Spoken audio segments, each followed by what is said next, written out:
Hi guys, and welcome to another episode of Rise High Live. Today I'm joined by Kristin Tunbridge. Hi Kristin. Hi. How's it going? Very well, thank you.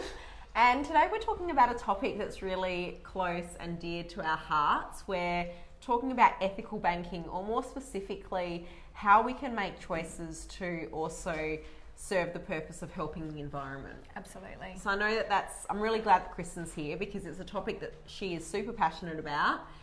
So today we're going to be talking about all things environment, climate change, and how your banking and finance decisions can actually make a positive contribution to the environment. Yeah. So you wouldn't think that would be possible, but it is possible. So specifically, one thing that's really important that we mention is we're going to be sharing tips on how you can get one of the best interest rates on the market whilst also having a really energy efficient house and helping the environment that way. So if you want to find out how to get a super cheap interest rate on your home loan, then make sure that you watch this till the end of the episode. Yep, absolutely. Before we get into the questions and answers that we're going to go through today, just a few little things I wanted to share with you, some bits of exciting news. We had the South Australian Better Business Mortgage Broking Awards on the 13th of February, and we were super excited to take home the award for Best Customer Service again. So here's the trophy. It was really fun and it was really exciting. So thanks to all of our clients for helping that to become possible. Also, don't forget we've got our property seminars tonight. We're holding one about land tax, which has been booked out, a very popular topic. We've also got a couple more land tax seminars coming up, so if you miss out on tonight and you still want information about it, get in touch with us. We can give you the dates and times. And we've also got a property investment for beginners seminar coming up on the 12th of May, I think that is. So you can register for that on our website, and registrations are already open for that.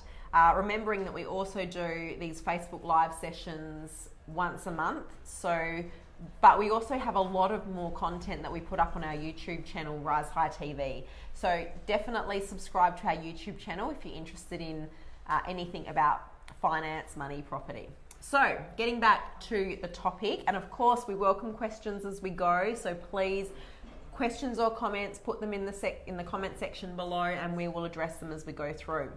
Let's get on to the topic of today. So it's all about ethical banking, helping the environment. How can we make more impact, more environmentally friendly decisions when we're looking at our banking and finance? So let's just start with talking about what is climate change, why is it important, why are we even sitting here talking about this topic? Yeah, I guess in today's society, it's something that we really need to be aware of.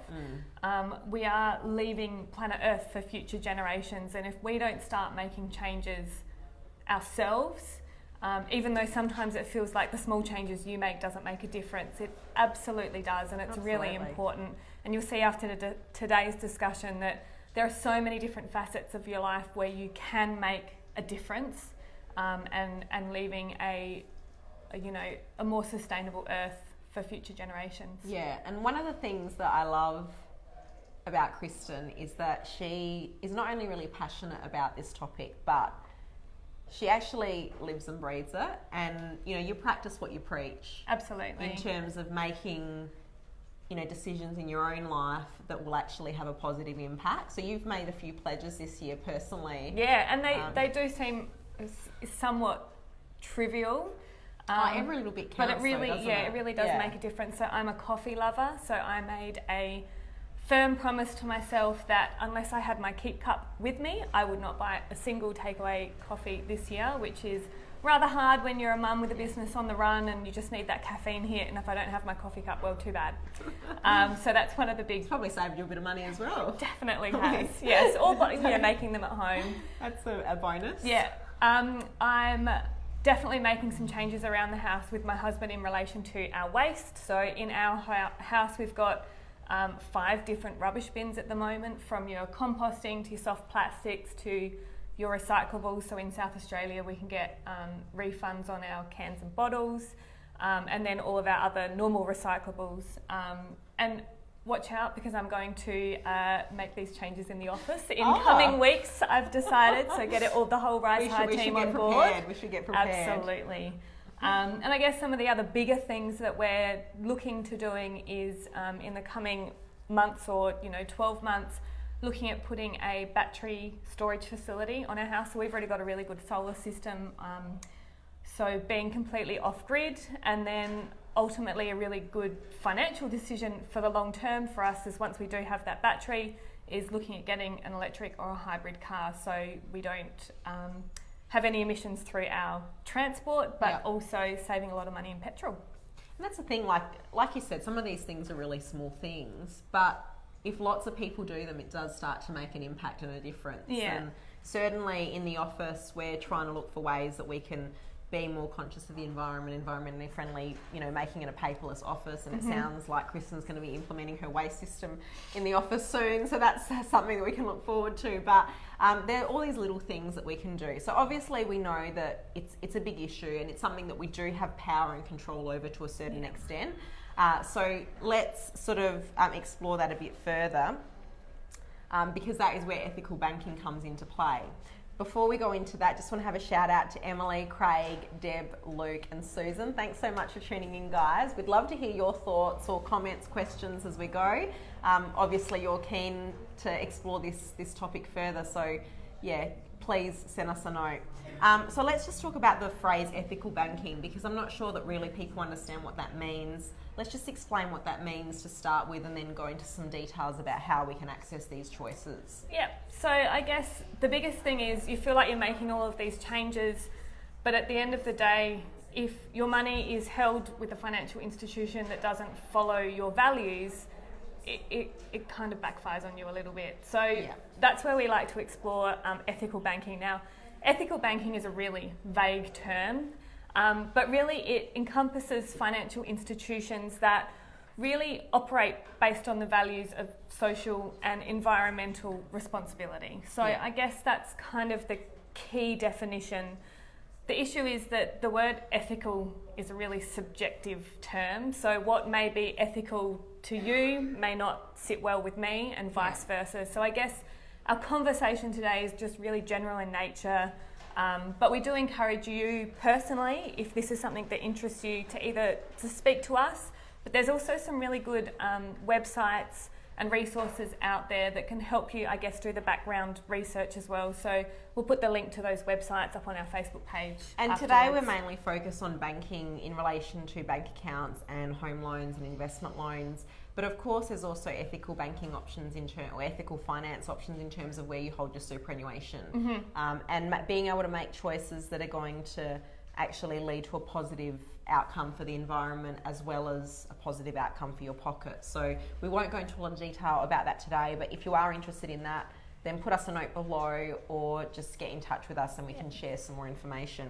So now we've sort of given ethical banking a bit of a description, like how do you define a bank that has ethical banking options? Like how do we look at we've obviously got a huge lending panel of 40 plus lenders. How do we say that these lenders are banks that we've identified as being ethical banking options for clients that are particularly keen to support the environment in their decisions? Yeah, so I guess there's really 4 major categories out there that define whether a bank is considered an ethical option. So the first one is that the bank tends to screen its customers.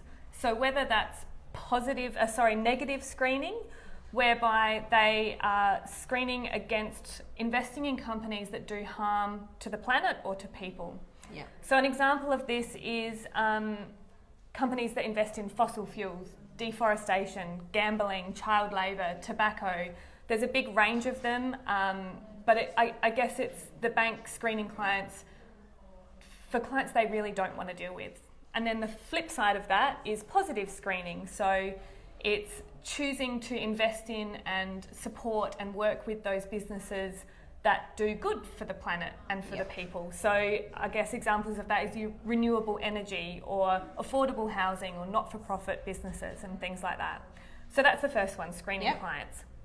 The next one is that the bank needs to be really consistent with its internal and external ethics. So I guess that's basically saying the bank practices what it preaches. So if they're not willing to invest in a company that has a lot to do with deforestation, Then on the flip side, they really need to work towards having a paperless environment, or at least using 100% recycled paper in everything that they do. So it's kind of talking the talk and then walking the walk afterwards. Absolutely.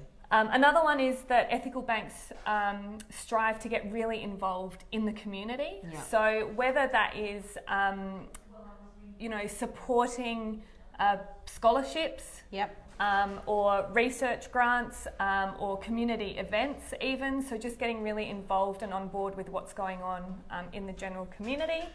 And the last one is that they do take on board sustainable practices themselves. So strive towards, as I said, like a paper-free environment, or if it's a bank that does have branches, try and get those branches to be carbon neutral. So they've got solar powers on their branches to basically reduce their carbon footprint. So they're, I guess, the 4 key things that really encompass what an ethical bank is. Yeah. And these all sound great, and there are quite a few. You'd be surprised that there are a few options that we have available to us that encompass these ethical banking criteria, which is really great for customers that are really conscious of supporting the environment. But is there a trade-off? Because often, when you think, you're going to buy organic food or try and do better things for the environment, you're worried that it's going to be more expensive. So let's just talk about the fact that, maybe there is a perception out there that it will be more expensive, but is that actually the reality? No, absolutely not. And like you said, I guess some people say that eating healthy costs more. Yeah.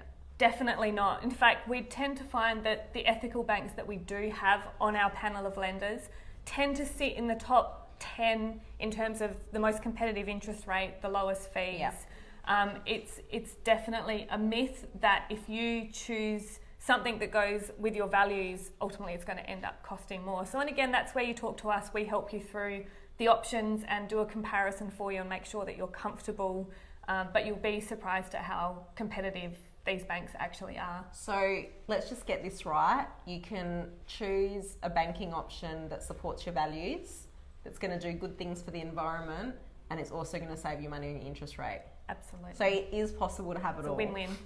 Yeah. And let's just talk about this, like in terms of discounts, like how cheap can it get? If we're looking for a bank that, where do the rates start from for ethical banking options? Yeah.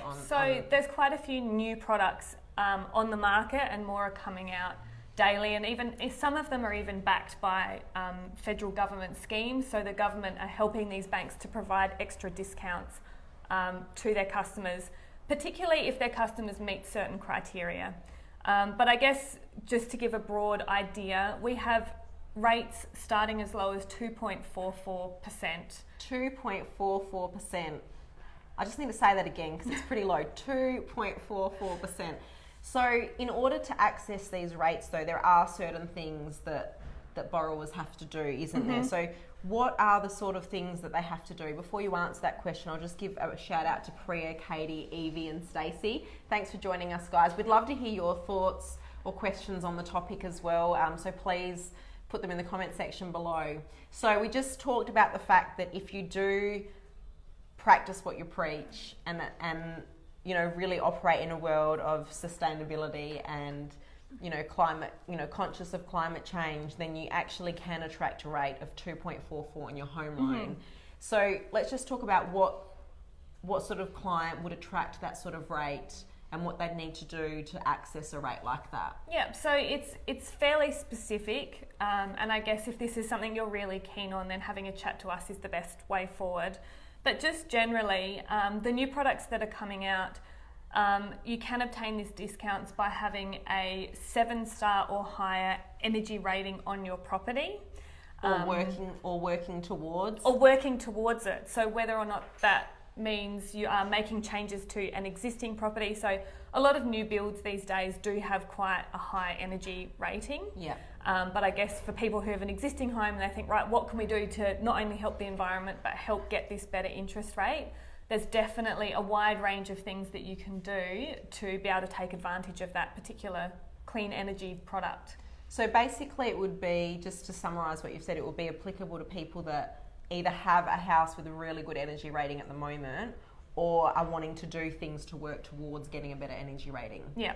and just, starting at 2.44. Yeah. So, yeah. So that's pretty great. So, I mean, I guess that's really good, because it means that maybe if you are conscious about helping the environment and you do want to make some changes to your property, but you have been worried that they're quite expensive, things like adding solar panels, it's not cheap. Mm-hmm. No, not at all. But if you can borrow the money at 2.44%, it might make it affordable. Yeah.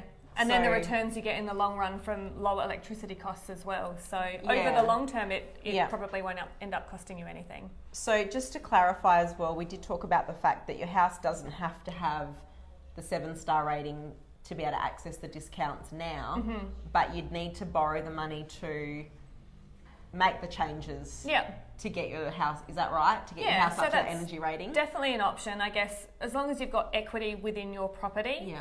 And I guess you chat to us about the specific changes that you are planning on making to your property. So I guess there's a couple of different categories with these new products, like home loan products that are on the market. One is whereby you can use borrowed funds to increase the energy rating on your house by 1. So that needs to be assessed by an accredited energy rating business, which they're definitely out there. And the other one is that we do have a specific list of changes that you can make to your property within a 12-month period, that you can also obtain that cheaper interest rate for making those specific changes to your property. So it has to be 3 changes within the 12-month period. Okay, so can we talk through some of those potential changes? Yep. Just to give the audience a bit of an idea of what sort of changes we're talking about. So what are some of the changes that people could consider making on their homes to improve their energy rating and in turn attract cheaper interest rate discounts? Yep, so some of them are quite obvious. So solar power, as we mentioned, is one of them. Yep. There are some more specifics around the capacity of the solar power system and things like that. So again, have a chat to us. But solar power is one of them. Putting a battery on your property, so having a storage facility for that solar power. Things like upgrading to double glazed windows, so 75% or more of your property to be double glazed. Making changes to your insulation, changing your majority of your lighting in your house to LED lighting. Yeah. So there's lots of things you can do that will tick the boxes to meet these criteria. And again, we've got all of the details with us. So if it's something you're really interested in, then definitely have a chat. Yeah. So I just think it's great that people that care about the environment can actually be rewarded. Yeah. Isn't it great? It's fantastic. It's the way we need to head, I think. Yeah. So I hope that this has given you some ideas as to what you can do to not only improve the positive impact that you can make to our world, to our earth, absolutely, but also access some higher discounts on your home loans. But it is, of course, something that we'd love to talk to you about. At Rise High, we are, wanting to make sure that our earth is sustainable and wanting to protect our environment. So we are, keen to support your goals and your values and make sure that we find options that are aligned to your values. So definitely reach out and say hello. That pretty much sums up what we want to go through today. I think we don't have any questions that have come through, but we've got a shout out to Amanda and George and Leah. Thanks for joining us, guys. I hope you're enjoying the session. We know that we've had a good time chatting about it. And definitely, please feel free to reach out if you want to get a list of things, changes that you can make to your property. We do have a downloadable that you can download. All you need to do is get in touch with us via Messenger or the comments below, and we'll send it to you. And that way you'll have your list of what sort of improvements you could make to your house to increase the energy rating and potentially attract cheaper interest rate discounts. Just a few reminders before we finish up. We've got a couple of property investment seminars coming up. Our next one is tonight, but then we have another one on the 12th of May. So please register for that because registrations are already open. Remember to subscribe to our YouTube channel. Rise High TV is the channel name. Heaps of good stuff on there for you. So subscribe to that and we will see you again soon. Thanks for tuning in and have a great day. Bye. See ya.